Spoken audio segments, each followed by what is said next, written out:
स्वागत है आपका ब्रेक के बाद। और बात होगी कर्नाटक के सियासत की, जहां सरकार पर तुष्टीकरण का आरोप है और ये पूछा जा रहा है कि कांग्रेस आखिर क्यों नहीं तुष्टीकरण से पीछा छुड़ा पाती है। कर्नाटक हाईकोर्ट ने इस राज्य सरकार को बड़ा झटका देते हुए उस सरकारी आदेश पर अस्थायी रोक लगा दी है जिसमें 52 आपराधिक मामलों में मुकदमा वापस लेने के निर्देश दिए गए थे। ये मामले राजनेताओं, कुछ संगठनों, किसानों, दलित कार्यकर्ताओं और राज्य भर में हुई सांप्रदायिक हिंसा से जुड़े हैं। अब इस मामले की सुनवाई अगस्त में होगी। यह फैसला मुख्यमंत्री सिद्धारमैया मंत्रिमंडल के 27 मई के निर्णय की चुनौती देने वाली याचिका पर आया। वो तत्कालीन मुख्यमंत्री थे तब। अधिवक्ता गिरीश भारद्वाज की जनहित याचिका में गृह विभाग के 27 मई के सरकारी आदेश की वैधता को चुनौती दी गई थी। इन 52 मामलों में से 13 कुलबर्गी जिले के अलंद कस्बे में 2022 में हुए लाडले मशक दरगाह दंगों से जुड़े हैं। दरगाह परिसर में स्थित शिवलिंग के अपमान के आरोपों के बाद हिंसा भड़क उठी थी। शिवलिंग की सफाई के लिए हिंदू कार्यकर्ताओं ने दरगाह में प्रवेश के प्रयास के दौरान पथराव हुआ, जिसमें इलाके में तनाव फैल गया। हिंसा में जानमाल का नुकसान हुआ और सरकारी संपत्ति को भी क्षति पहुंची। हाईकोर्ट ने राज्य सरकार को निर्देश दिया है कि मामले की सुनवाई पूरी होने तक इस आदेश पर कोई कार्रवाई न की जाए। सरकार और अभियोजन निदेशालय को नोटिस जारी कर अगस्त तक विस्तृत जवाब दाखिल करने को कहा गया है। बीजेपी ने इसे राज्य सरकार के लिए करारा झटका बताते हुए कहा कि गंभीर अपराधों, दंगों और पुलिस थाने जलाने जैसे मामलों को वापस लेने की कोशिश सांप्रदायिक राजनीति और तुष्टीकरण का उदाहरण है। पार्टी का आरोप है कि इससे ऐसे तत्वों का मनोबल बढ़ेगा और कानून व्यवस्था प्रभावित होगी। बीजेपी का कहना है कि यदि कानून व्यवस्था जैसे संवेदनशील विषयों में भी तुष्टीकरण की राजनीति होगी तो ये चिंता का विषय है। उनका आरोप है कि जब राज्य के गृह मंत्री प्रियांक खड़गे बीजेपी और आरएसएस को सांप्रदायिक बताते हैं और अपने निर्वाचन क्षेत्र कलबुर्गी में के दंगा आरोपियों को राहत देने संबंधी सरकारी आदेश का अदालत में बचाव करते हैं, तो सरकार पर तुष्टीकरण के आरोप लगना स्वाभाविक है।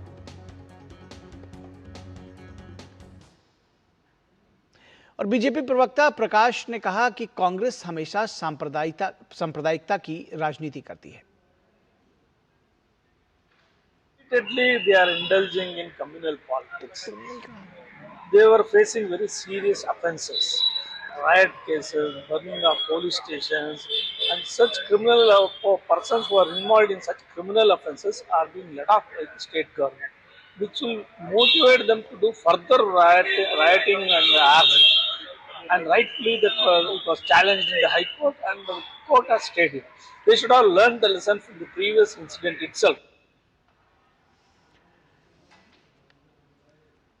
वही बीजेपी की तरफ से ये कहा गया कि कांग्रेस शुरू से ही तुष्टीकरण का काम करती रही और एक बार फिर उसने उसी का मुजाहिदा पेश किया है। इस पूरी खबर पर बातचीत करने के लिए हमारी संवाददाता ज्योति बेंगलुरु से जुड़ी हुई हैं। ज्योति, किस तरह से इसको सियासत में आप देख रही हैं, क्योंकि तुष्टीकरण के आरोप एक के बाद एक हमेशा से, बल्कि कहा जाए, लगते रहे कांग्रेस पर, और एक बार फिर उसकी राज्य सरकार इस बार घेरे में है क्योंकि ये कार्रवाई अदालत ने की है।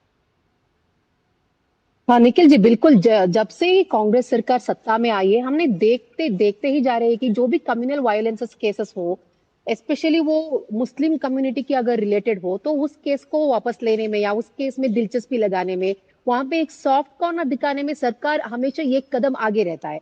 अभी देखिए, जब सिद्धरामैया जी की सरकार था, मई महीने में उन्होंने ये जो 52 केसेस था आपराधिक संबंधित, इसमें बहुत कम्युनल वायलेंस का केसेस भी है, उसको वापस करने की कैबिनेट में उन्होंने निर्धार लिया। उसके बाद मई 27 तारीख में जो होम मिनिस्ट्री, उस वक्त वो होम मिनिस्टर थे डॉक्टर जी परमेश्वर, उन्होंने इन सब केस को वापस लिए थे। अभी 2 जुलाई को हाई कोर्ट ने इस केस को, जो 52 केसेस है, आपराधिक संबंधित केसेस है, उन पे रोक लगाने की आदेश दिए हैं। गवर्नमेंट ऑर्डर जो है उस पे रोक लगाने की। तो हाई कोर्ट ने क्लियरली कहा है, अभी कहा है कि जो अगस्त तक इस केस की सिलसिले जारी रहेगी, गवर्नमेंट ऑफ कर्नाटका को इस केस में जो जो रिलेटेड इंफॉर्मेशन है, माहिती है, उन सबको हाई कोर्ट में प्रोड्यूस करना है, क्योंकि ये जो केसेस है कम्युनल वायलेंसेस की केसेस भी है, ये कोई मामूली सा केस नहीं है। तो इसलिए ये जो इसके पीछे जो साजिश भी रचा हुई जैसा दिखता है, और जो पुलिस कर्मियों को, उन लोगों पर हमला हुआ है, तो उनको कहीं ना कहीं उनका मनोबल को, अगर आप ऐसे ही केसेस वापस लेते रहेंगे तो ऑब्वियसली जो लोग हैं जो हिंसा भड़कना चाहते हैं, तो उनको इनडायरेक्टली प्रोवोकेटिव हो जाते हैं। जी। वो समझते हैं कि कर्नाटका सरकार हमारे तरफ है, जो हम कुछ भी करें, खुलेआम कुछ भी करें तो कुछ भी नहीं होता है। जी। तो इस मामले में कर्नाटका हाईकोर्ट ने एक बहुत बड़ा झटका दिया है कर्नाटका सरकार को।